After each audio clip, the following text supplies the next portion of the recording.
boa tarde para todos. Boa tarde. Sejam todos super bem-vindos. Então, hoje nós vamos terminar o capítulo 11, que é o item 4, abnegação e humildade. E, na verdade, a gente está fechando o nosso livro hoje, porque a gente já estudou o capítulo 12 em outra oportunidade. Para quem está acessando online, está gravado, só você descobrir na nossa playlist do canal do YouTube Tarefeiros do Bem. E o nosso próximo livro, Jesus e a Atualidade. Nós vamos lá para o começo agora. Vamos lá para o 1, o primeiro livro da série psicológica, né? Aqui também vai um incentivo para vocês adquirirem a série psicológica da Joana, que a gente já caminhou aqui no Plenitude, já caminhou no Conflitos Existenciais, agora a gente está terminando o Autodescobrimento, estamos indo para o Jesus e a Atualidade. Então, pode comprar a coleção toda, que a gente vai caminhar nela toda. Assim a gente ajuda a Mansão do Caminho, né? Que tem muita criança lá precisando da nossa ajuda. Façam suas doações, comprem os livros da Joana, que isso ajuda a casa a crescer e a multiplicar o bem. Então, abnegação e humildade. Antes de eu mostrar os slides da Joana, quando vocês escutam essa palavra, não é uma palavra muito comum nossa? Fulano é abnegado. O que a gente entende por essa palavra? O que vocês acham? Aquela que doa tudo, né? Não mede esforços para dar, né? Que doa. Pede, ele se perde dele mesmo e continua. Continua dando, né? Isso. Renuncia. Que renuncia com facilidade, né?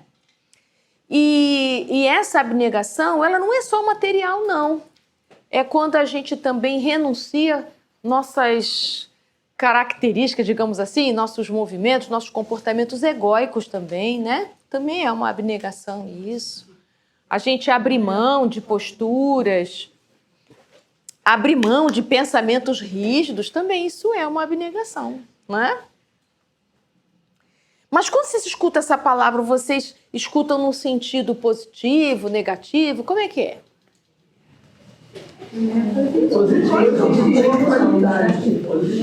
É positivo, é uma boa qualidade. Dedicação. Tem a ver com dedicação.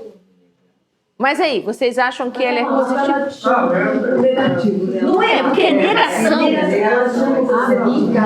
Abnegação. Né? Mas ela é positiva. Tem a ver com renúncia. É renúncia. Negar-se mesmo. Tipo um auto-sacrifício também. Tem alguma coisa a ver com sacrifício? Tem. Um sagrado ofício? Tem. Eu acho que é um remédio que vira veneno é fácil. Um remédio que vira veneno. O que você quis dizer, Lulu? Lulu, valendo uma canjica, porque hoje é dia de canjica. Valendo uma canjica. Porque eu acho que é muito fácil da gente errar a dosagem. O quanto você doa, que você não está doando além do que você pode. Em nome de que você está doando aquilo? Eu acho que tem muitas nuances. Isso. Então, a abnegação em si, ela é positiva desde que você não erre a dose. Se você torna essa abnegação demais, ela se torna um veneno, sim. Porque é a negação de si, mas a negação do quê? Não da sua essência, a negação do que for egóico. Ou seja, daquele tipo de doação, daquele tipo de comportamento, se você conseguir renunciar a ele, você vai conseguir uma relação com os outros que é uma relação de amor verdadeiro, né?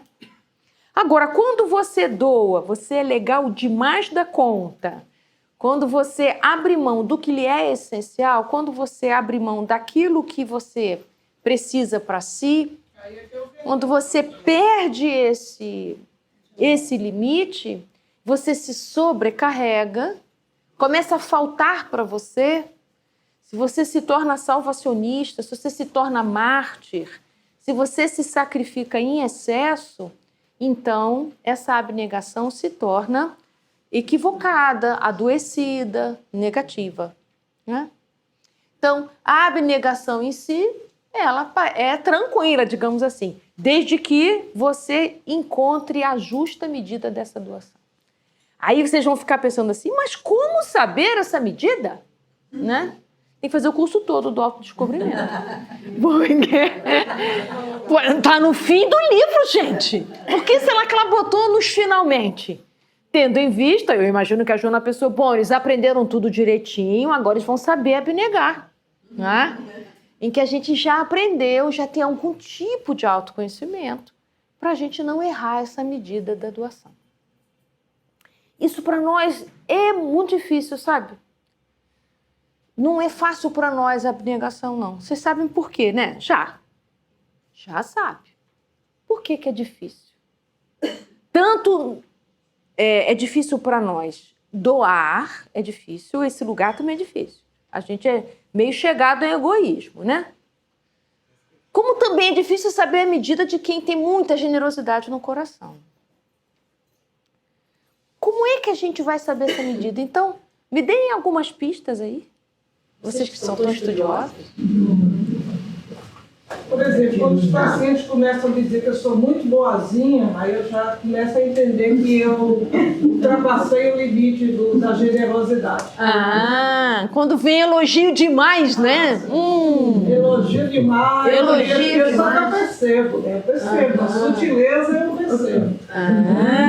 Boa. Então ela está dizendo assim, presta atenção nos sinais externos do que você está fazendo. Gosto muito da doutora, que a doutora é tão boazinha, é um boazinho. Não ficou legal. Não sou legal. Que outra pista a gente tem? Quando a pessoa fica com muito supérfluo, você está vendo que ela está indo além do necessário. Quando a pessoa faz o que no supérfluo? Quando a pessoa dá e a outra fica usufruindo do que ela recebeu para ter supérfluo. Ah, sim! Eu dou, sei lá, dinheiro, alguma coisa, e a pessoa gasta com supérfluos. Aí essa doação não tá lá essas coisas, não. Tem razão. Boa! Quando o quê? Percebo quando eu estou fazendo muito esforço, estou gastando. Quando essa abnegação tem esforço demais. Esforço demais. Não é o esforço do bom combate. Não é um esforço do bom combate. Bom! Boa medida. Quando fica um esforço exagerado, eu estou indo na exaustão, né? Não, tá legal. Quando você abre mão de você em função do outro. Quando Quando fica você dividindo a função de coisas, você tem outras coisas suas, prioritárias, e você... Você abre mão do que é essencial para você por causa do outro, né? O que mais? Já tá bom? Não, vocês não falaram o principal. Falta. Por exemplo, gente, a gente quando tem um bebê em casa, é uma abnegação danada. Você não dorme, não come, não pode trabalhar. Não é uma abnegação enorme? E a gente não fica exaurido? E a gente fica desgastado, a gente quase fica louco, maluco. Não é? O que vocês acham dessa abnegação? Nesses parâmetros que vocês estão me dando aí, seria uma abnegação esquisita. Mas é uma escolha. Mas aí a abnegação pode confundir com obrigação? Não. Pode. Você pode confundir a abnegação com obrigação. No caso de beber, Um vocabulário. fosse uma obrigação, né? Pois é, mas eu posso, sei lá, negligenciar. Eu posso negligenciar essa obrigação. Mas não seria, nos parâmetros que vocês me deram, seria uma abnegação fora do normal. A criança não tem como sobreviver se a gente não se dedicar. Então, qual é a conclusão? Se esse outro ao qual você é abnegado não tem como fazer por si, não mudou o parâmetro todo que vocês me contaram aqui? E trocou tudo, porque as medidas que vocês me deram aqui, no caso do bebê, não vai valer. No caso de um familiar muito doente que só tem você para cuidar. Então. Mas o amor vai fazer a diferença nisso. Uau, jura? Que lindo! Pois é, eu falei, tá faltando o principal. Chegou o principal. Ei! Então, o amor. Quando o cansaço chega, o amor não fica. Você pode estar ali, cuidar de um idoso, cuidar de uma criança, aí você sem dormir, você está ali com amor, mas olha, o amor vai embora porque você está sem energia. Só se a gente consegue experimentar o amor incondicional. Só se a gente conseguir experimentar o amor incondicional. Isso aí é que é difícil. Tá vivendo nos dias. Mas é uma possibilidade. É uma possibilidade. Então, vocês pensam que a moleza é ser humilde? Não. É uma conquista, né? Então, dito isso, vamos ver o que a nossa professora Joana de Ângeles vai dizer pra gente. Então, existe a abnegação o quê? Forçada, né? Então, é uma abnegação cuja humildade se mostra de modo falso. Pode parecer verdadeira beça, mas não é. Eu vou vir para cá para conseguir ler. Então, ela vai levantar para a gente alguns tópicos. Eu tirei ipsilíteres do livro, então vamos lá. Simulação de temperamento emocional conflituoso, mascara a timidez, o medo, inveja, complexo de inferioridade. Então ela está dizendo assim, você pode estar doando, todo mundo achando legal de um montão uma beça, mas na verdade ela está contando o quê? Mas isso pode ser uma máscara. Essa abnegação que é forçada, ela não é do fundo do seu coração. Ela está escondendo, ela está encobrindo aqueles sentimentos. Mostra-se com reclamação e exigência. Olha que parâmetro legal que ela está dando. Se você doa reclamando ou exigindo, não tá no ponto bom. Tá? Papel de mártir incompreendido. Já viram isso? Como é que é um mártir incompreendido? Conta. Somos nós. Eu faço tudo e ninguém reconhece. Eu abro mão da minha vida por você. Como que você faz isso? Né? Ninguém me compreende. Né? Então é o mártir incompreendido. Ou outro tipo de fala, perseguido.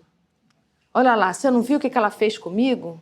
Então, fez isso, fez aquilo, fez aquilo. Fulano está contra mim, ciclano está contra mim. Começa a achar e encontrar inimigo em tudo quanto é lugar. Né? Se compara, se sente sempre menos atendido, né?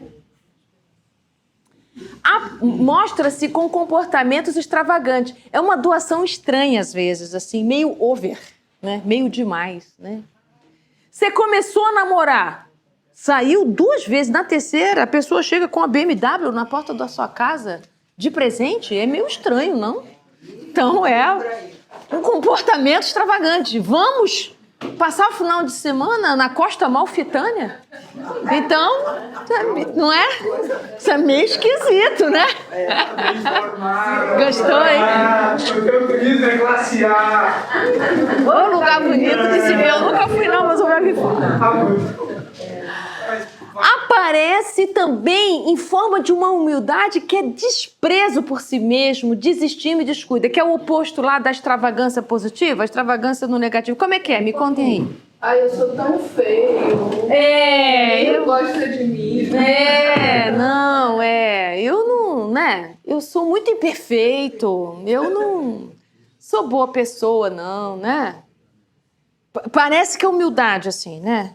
Não, eu não sou lá essas coisas, né? Então, vai se desqualificando, vai se diminuindo, mas com que finalidade?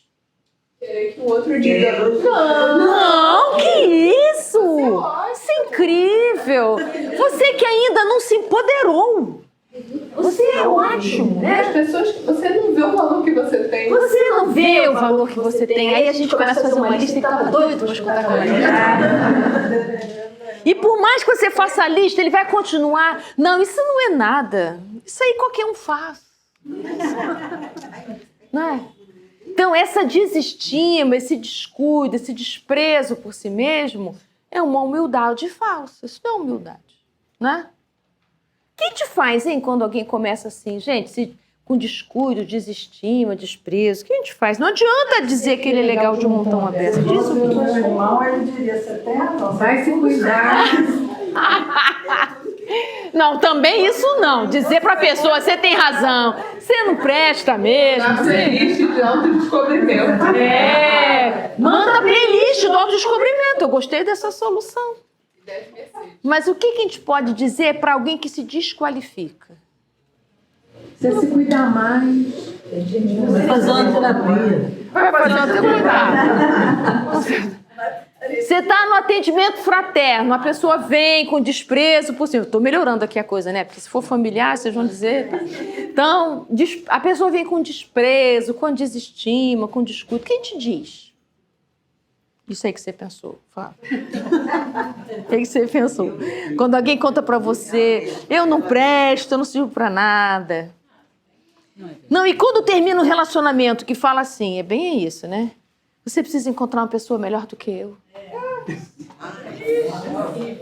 Eu não estou à altura, não estou à sua altura. Você tem que encontrar uma pessoa melhor do que eu não presto.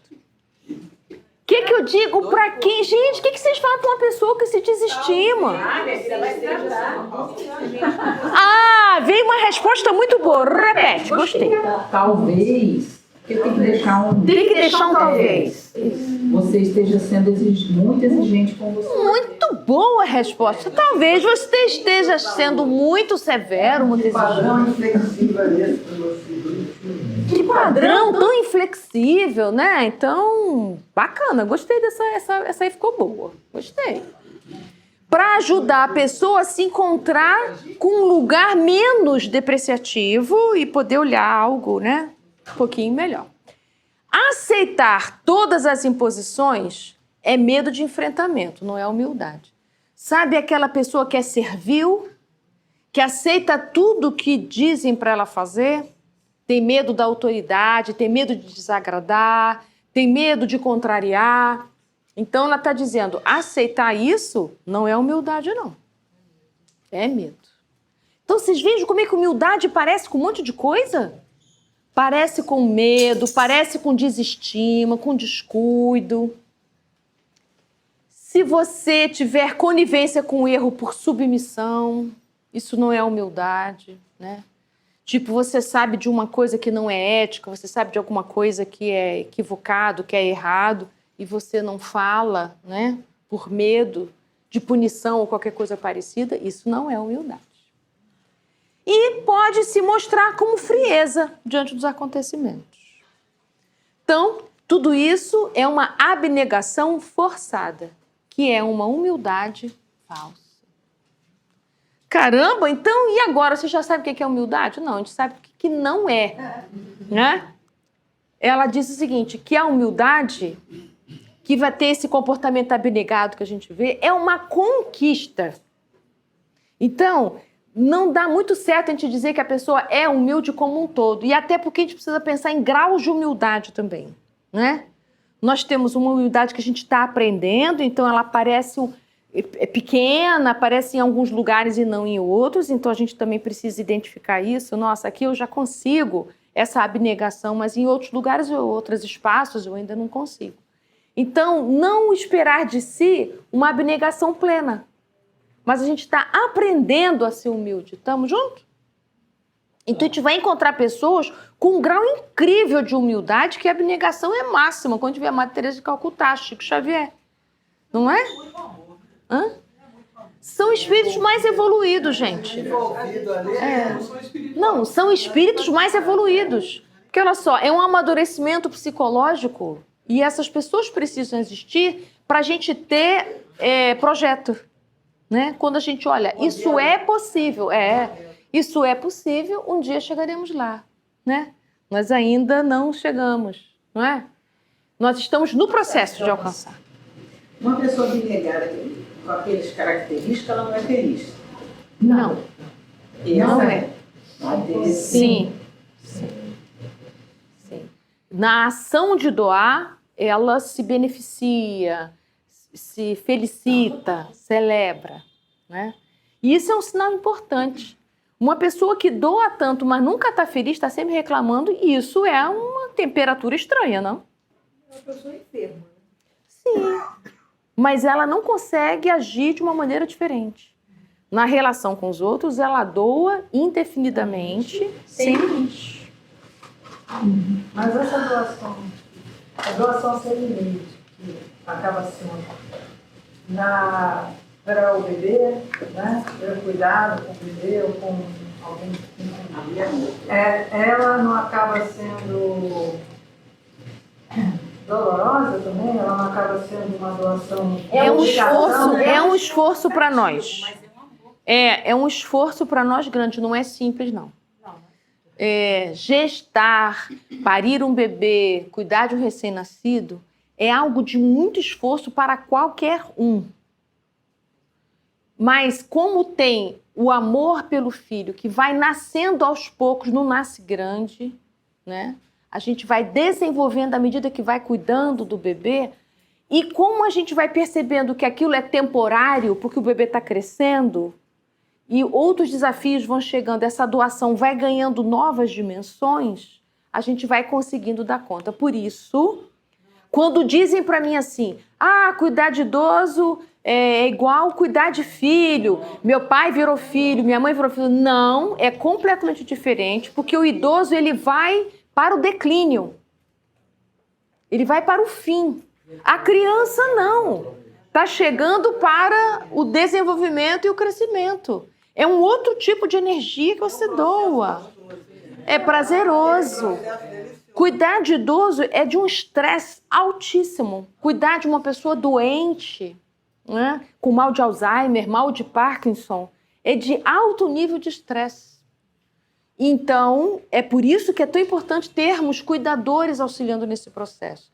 Se você vai para uma abnegação forçada, achando que se você não faz isso sozinho, você está abandonando o seu ente querido, quando você cobra que você tem que cuidar 24 horas, você morre e o ente querido continua vivo. Né? Então, é muito importante que a gente possa admitir que cuidar de idoso, cuidar de doentes de longo prazo, não é a mesma coisa que cuidar de filho, mas não é mesmo. É muito importante contratar cuidador, pedir ajuda aos familiares, porque é de alta envergadura. Então, assim, é o sentido da abnegação que ajuda, né? Isso! É o para quê da abnegação. Se a abnegação estiver a serviço de eu ganhar elogio, é uma abnegação forçada. Se a abnegação tiver como sentido o outro, a vida, a família, aí tudo flui, tudo vai fluir. Se tiver o sentido do desenvolvimento, aí é outra coisa. Se for para eu ganhar estrelinha, gente, só lamento. Vai ficar difícil. Porque se a gente ficar esperando a estrelinha, eu vou querer um reconhecimento na altura do meu esforço. Aí pronto, né? É a medalha, né? E eu fico procurando a medalha. Verdade. Fico esperando o troféu, medalha. Engraçado que quando tem um trabalho conjunto, aí dois estão fazendo um trabalho. Como é bom em equipe, né? Seria, mas aí um começa a competir com o outro. Quem faz mais? Quem faz mais? Abnegado. Às vezes, entre filhos, tem isso, sabia, gente? Tem um filho que acha que o outro está fazendo pouco.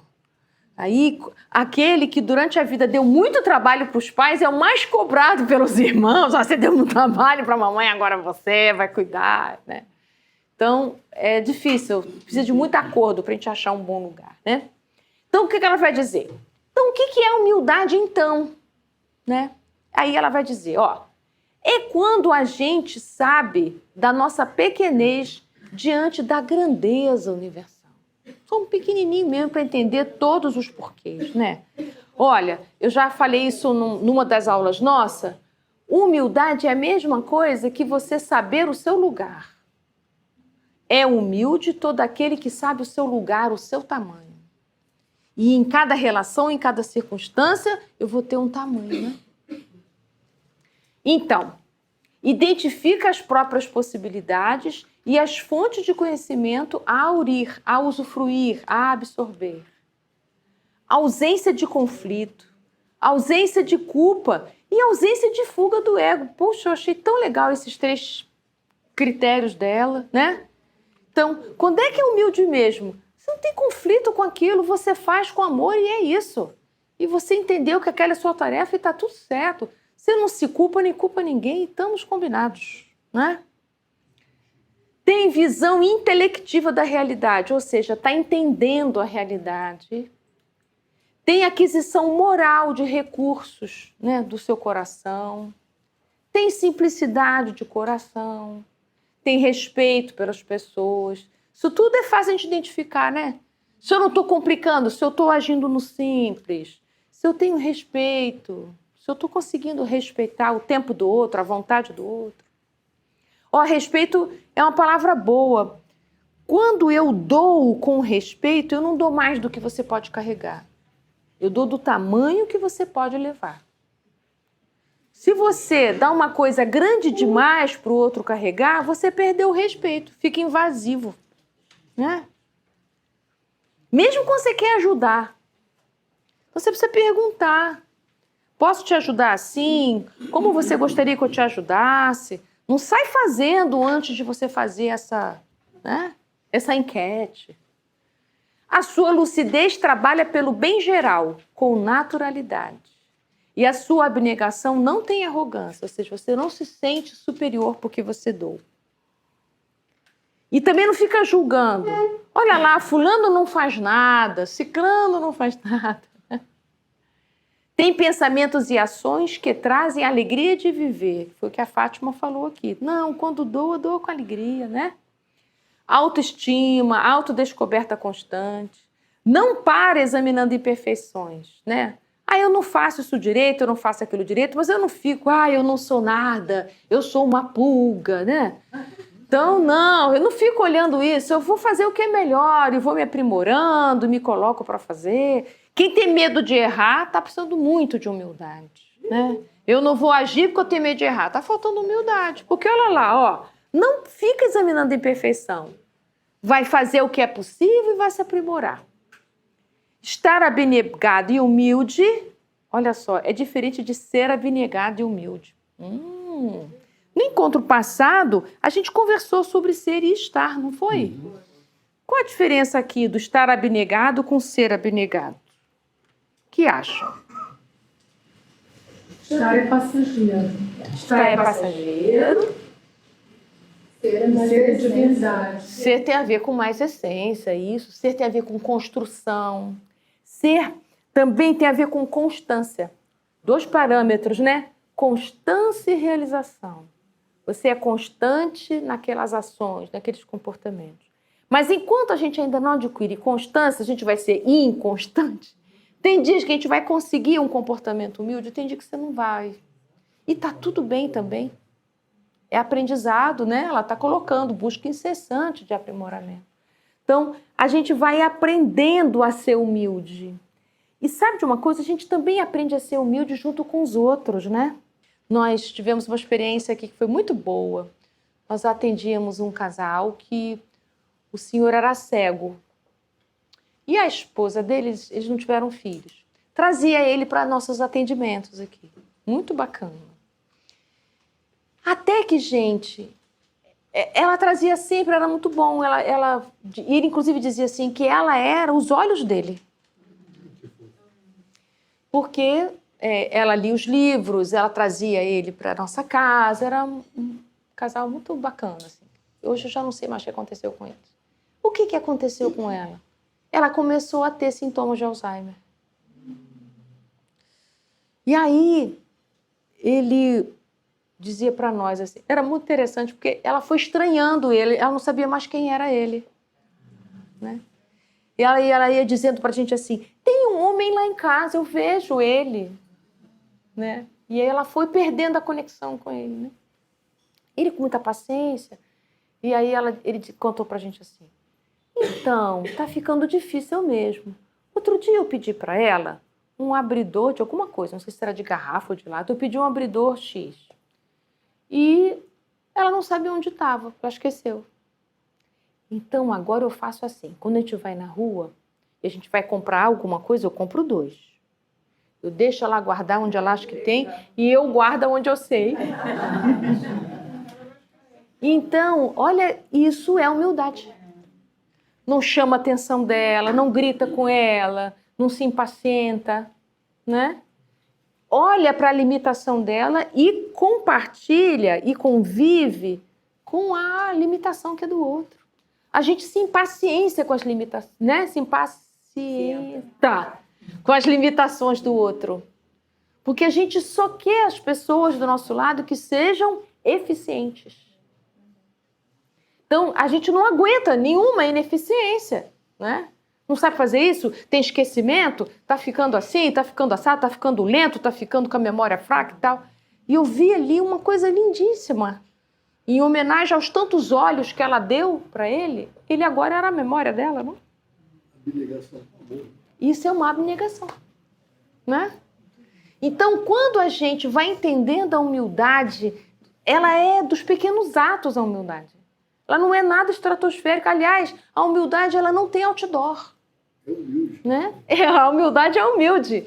Se você começa a se vangloriar que você é humilde, já perdeu a conexão com ela, né? Se tiver orgulho da humildade. Você vai...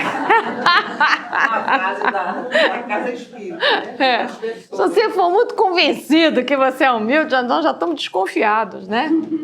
Então, uma das coisas mais difíceis da gente poder ocupar um lugar da humildade são as nossas carências.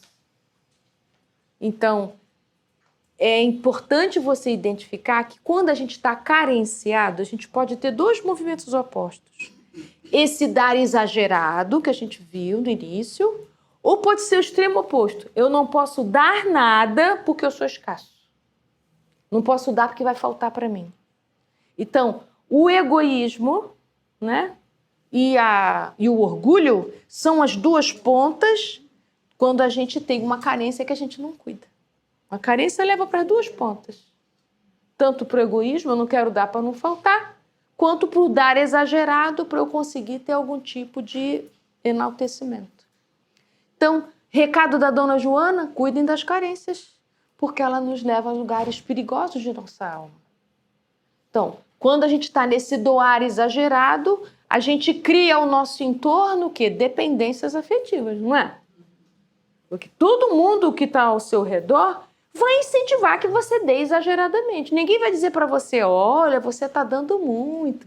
Porque as pessoas se beneficiam desse seu dar exagerado. Então, cuidado com as dependências. Agora, é muito interessante que quem é religioso não gosta de escutar isso. O religioso que não estuda, tá? Que não estuda Joana de Ângeles. Quando a gente mostra que aquele dar está em nome de outra coisa e não do coração dadivoso, está em nome de outra coisa, que outra coisa, né? Ela, no slide anterior, eu mostrei para vocês aqui, né? Em nome do medo, da inveja, do complexo da inferioridade, está em nome de outra coisa. Esse dar, ele é sem medidas. Quem tem essa identificação egóica não gosta de escutar isso. Acha que a gente não compreende e a coisa fica muito difícil. Então, quando a gente começa a estudar a Joana, a gente entende que o nosso dar precisa ser respeitoso. Então, tudo aquilo que sai do limite, tudo aquilo que sai dos parâmetros da saúde, a gente está em lugares, perigosos. Tanto quanto o extremo, né, gente? Quando eu também não quero abrir mão de nada meu. Não quero abrir mão da minha rotina, não quero abrir mão da minha regalia, não quero abrir mão do meu conforto. Quando eu não quero, não entra nada, né? Então, fica queixoso. Ela fala aí, né, da queixa. Ali, ó. Fica reclamando, exigente, né? Então, difícil, né? A gente doar e soltar. Quem doa precisa soltar, viu, gente? Você vai ficar fazendo lista do que deu, não, que é feio. Eu dei isso, eu dei aquilo, Você não deu? É para soltar. Se você doa e fica fazendo conta, se você bota na planilha... Eu dei, jogou fora. Eu dei, jogou fora. Eu dei, não usou. A camisa, né, do futebol. A camisa do futebol que eu conto. Então, se você doa e fica fiscalizando, você não deu. E quando o irmão mais novo quer dar uma de irmão mais velho, gente? Ih, meu Deus do céu. O irmão mais novo quer dizer como é que os irmãos têm que se comportar, não é? que tem que fazer, como é que tem que cuidar da mãe, como é que tem que cuidar do pai. Ou o irmão mais novo cuida demais dos pais e briga com os irmãos, que os irmãos não estão fazendo o que ele faz pelo pai, pela mãe. Não tem isso. Não, né? Não tem isso. Não, aqui nessa sala, não. Não tem isso. Né? Então, quando você for dar, o que você precisa examinar? Isso mesmo, Valéria. Você já disse. Quando eu for dar, eu preciso perguntar em nome de quê? Em nome do meu amor? Em nome da vida? Em nome da coletividade? Outro dia eu estava vendo uma entrevista do Wagner, do Fraternidade Sem Fronteira. Acho que a Márcia deve ter visto essa entrevista, Márcia. Que perguntaram por que ele vai até a África e faz tudo isso. E ele respondeu assim, porque eles são meus irmãos. Não é isso? Porque eles são meus irmãos. Não é? Então, isso é uma razão simples. Não é nada muito complexo. Então, quando a gente pensa, por que eu estou fazendo isso? Né? Por que eu faço isso aqui na Casa Espírita? Por que eu dou passe na Casa Espírita? Por que eu abro mão do meu domingo e vou, sei lá, distribuir quentinha no não sei aonde? Em nome de que a gente faz isso? Em nome de que você vai cuidar de um bebê? Em nome de que você vai cuidar de idosos? Enfim, em nome de que você faz essas coisas? Você tem que ter clareza em nome de quê? Porque se for a serviço da estrelinha, porque eu vou ganhar estrelinha, vou ganhar um lugar no trono quando eu desencarnar, eu só lamento. Essa justificativa não vai ser boa para você. Né? Quem assistiu o filme Nosso Lar? Vocês assistiram Nosso Lar? Em que, vocês lembram aquela hora que o André Luiz está diante de um monitor? Quem é que faz prece por ele? Uma paciente, que ele não tinha paciência para atender ela. Então, mas alguma coisa, mesmo na impaciência dele, ele doou. Né? Mesmo na impaciência, ele doou alguma coisa para aquela senhora. Então, é importante a gente também compreender que a nossa humildade ela não é perfeita. A nossa doação ela não é perfeita, mas a gente precisa aprimorar. Sempre cuidar desse lugar, para a gente não adoecer. Não adoecer da doação, certo? Então, é muito importante você poder celebrar as conquistas, você se nutrir, você está nesse lugar saudável, cuida da sua carência, não deixa essa carência aprofundar, não. Porque a gente carenciado, o nosso doar é muito adoecido. Né? Embora aqui eu vou fazer uma ressalva. Pessoas muito carenciadas e que vão começar a doar, é um remédio para elas, aquela doação. Aí começa aquela doação difícil, né?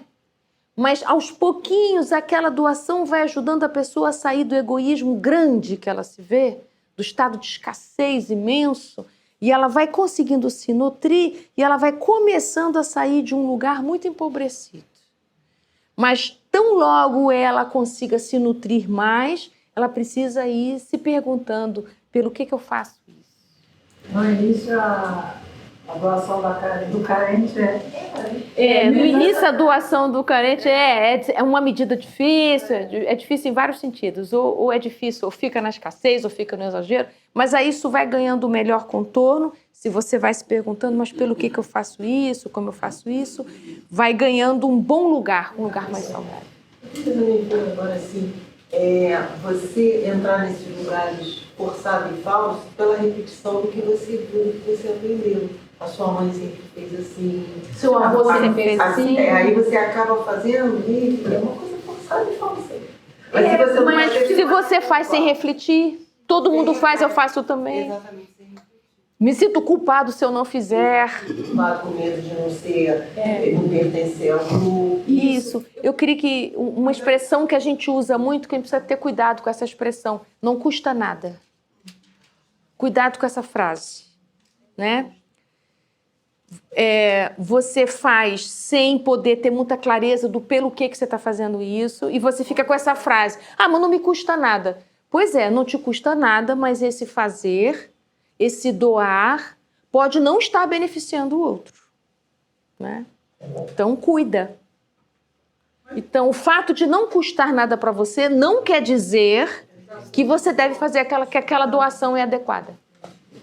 Mas aí, nesse exercício todo, o primeiro movimento não é o desapego? Eu acho que desapego é conquista. A gente vai... Dentro desse exemplo que tu deste, de tem dificuldade, é extremamente carente, ele nem percebe o que ele está fazendo, mas ele vai lá, pega uma roupa e diz, eu vou dar. Ele nem percebe. Ele diz, mas eu estou dando isso aqui, mas ele já começou um processo. Sim. O de desapego, pelo menos do material. Sim. Que é um grande passo já, né? Sim. Fazer só não pode estacionar nesse lugar sem que tu não pode fazer em retribuição à estrelinha. Isso, pois é, por isso você tem que pensar. E pelo que você está fazendo isso? Uma frase também assim, que a disciplina antecede a espontaneidade. Você começa ainda de uma maneira porque está na hora, porque é o momento, depois aquilo vai ficando tão natural, tão prazeroso, né? Tão gostoso, tão bom. Para completar isso, a gente já estudou isso aqui, o Evangelho capítulo 16, né? Em que os Espíritos falam lá, prodigalidade exagerada é egoísmo. Prodigalidade exagerada é isso, eu dou ininterruptamente. Mas eu estou fazendo isso em nome da estrelinha ou é egoísmo, né? É em nome do meu egocentrismo, para eu ficar bacana, para me aplaudirem, para me elogiar, ficar bem na fita, né? Então, quantos cuidados a gente precisa ter, não é, gente? Para que a gente possa ter uma postura saudável na vida. E cuidado com o assistencialismo, não é?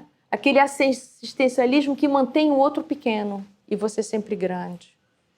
Então, qual é o perigo do assistencialismo? Eu não vejo a força do outro. Eu não abro espaço para que a força do outro se manifeste. Porque se eu sempre faço, o outro sempre não faz, né?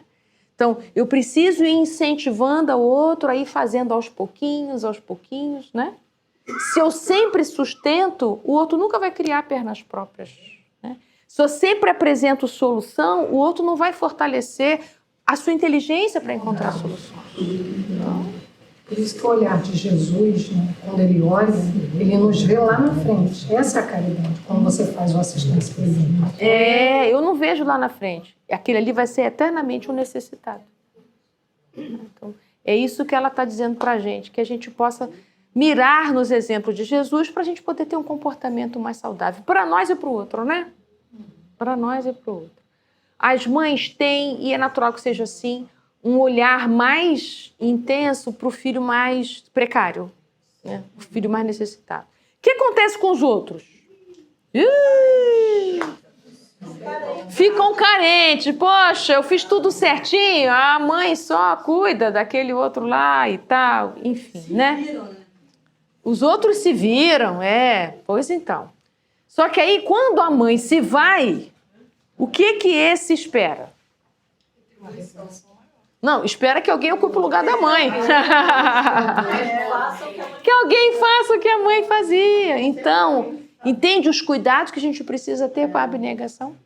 Então, a gente precisa, né, ter bastante medidas. É isso, meus amigos. Então, semana que vem, a gente começa com Jesus e atualidade. Tá certo? Capítulo 1.